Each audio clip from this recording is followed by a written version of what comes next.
Morning. So here we are running the smokehouse. I've had people ask me about how it works, what goes on with it, and they want to see how it runs. So here I got it go. So I've been fired up since 5 o'clock. It's about 8:30, I guess.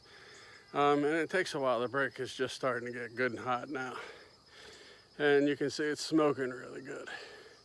As it gets hotter and gets mostly coals, it doesn't smoke like this. So I had the smokehouse, it runs through right there, right here, right there is the bypass damper, and that has, it's fired up with it that way, and they let it get good and hot, and it's only been running smoke through the smokehouse for the past 45 minutes. I just stuffed up right there 20 pounds of Lebanon bologna, and that's what we're cooking here shortly. So here we go. I got these off of Amazon. They're 2 3/8 inch by 24 casings, and I just hog ring them at each end. They're about 18 inches long, so they fit into the meat tubs. It's easier to store them this way. They fit in the fridge with the lid on. The wife gets a little upset with me sometimes when I take and smoke up the entire basement fridge. It gets into the freezer, everything smells like smoke. I'm not sure that's a bad thing, but she seems to think it does. And there's the Inkbird IBT 6X, and that's what's going to be keeping track of my smokehouse. So, of course, here's the firebox. Fire's going pretty good. And concrete top and everything. I'm going to cover that later on. And of course, there is the smokehouse. Down the bottom, there's some rocks here that act like a heat sink. Keep some of the heat in. I got bars there to hang them on, but I don't have the little strings on to hang them on this. So I'm gonna put them on these top couple racks. These top three, or the middle, maybe the middle three, and gonna smoke away, and I'll get it loaded up and get back. Okay, so the smokehouse is closed up.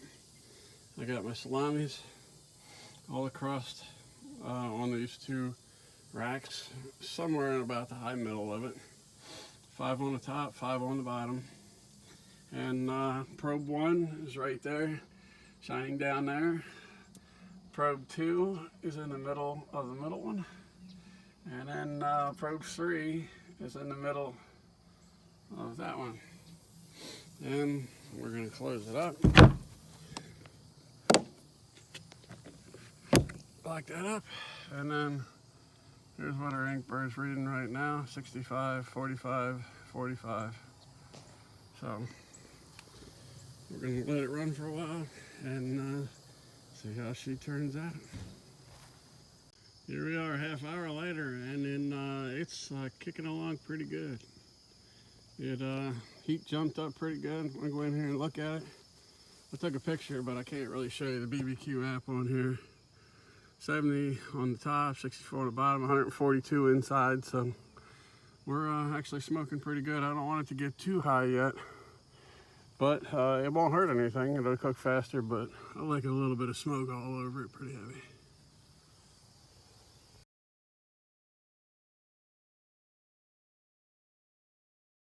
Well, here we are now. It's just about 2 o'clock, and they've been smoking for quite a while, and we've been sitting at 140, which is actually plenty. It's been over for an hour, and these things feel kind of nice. Yeah, well, just gonna lock the door here, and I'll block the door there, and just let them sit there and air cool. No need for a water bath. Go over here and let my bypass open so all the heat is gone, and it'll sit there. I gotta go fill the deer feeder up, and this will cool off on its own, and I can put it in the refrigerator and cut and vacuum seal it all tomorrow. So it's all good. 140 degree internal temperature for over an hour, and it's only required to sit there, I think, 12 minutes. So it's good. No need to overcook your food. And a lot of times, that's when I first started doing this, that's how you dry it out. Well, we're fatted out, pushing the temperature up too high. So yeah, I couldn't get up there. I got up to 172, 174, and I just don't want to push it anywhere. I don't want to get near 180. This doesn't, running a little firebox like that, you don't have a whole lot of control, especially now that it's hot. It'll run away from you while you're not paying attention. So anyway, I'll show you later when we get them out. Okay, now it's 3:45. These have been sitting around for a while, and if I can get this dark, you can see they're down to 84 degrees. There's no reason that they can put them in water. They'll cool down just fine, and then they'll go in the house and in the fridge and get sliced up tomorrow. So here we go. Looking pretty good. I'll take them inside and put them away. Okay, so here's the 10 chubs. That's 20 pounds, 11 on bologna. One was a little short, but that was all it took for 20 pounds, and the 2 3/4 inch chubs. Now they're going to sit in the fridge. I'll cut them into thirds and vacuum seal them up, and that's the pieces that come out to get eaten. Hope you enjoyed it. All right, so here's the Lebanon bologna. I want to try to get a good cross section of it. That's it. There it is, all vacuum sealed up, ready to go down in the freezer. That's 20 pounds, all ready to go. So here, it's all sliced up. You can see it's a nice texture. It's nice and moist. This was only cooked to 140 degrees and then left for the proper amount of time. I can't remember. I think it's gotta be like 12 minutes, but it was more like 140 degrees for darn near half hour or more. But it's nice and moist. It's not overcooked. It's beautiful summer sausage.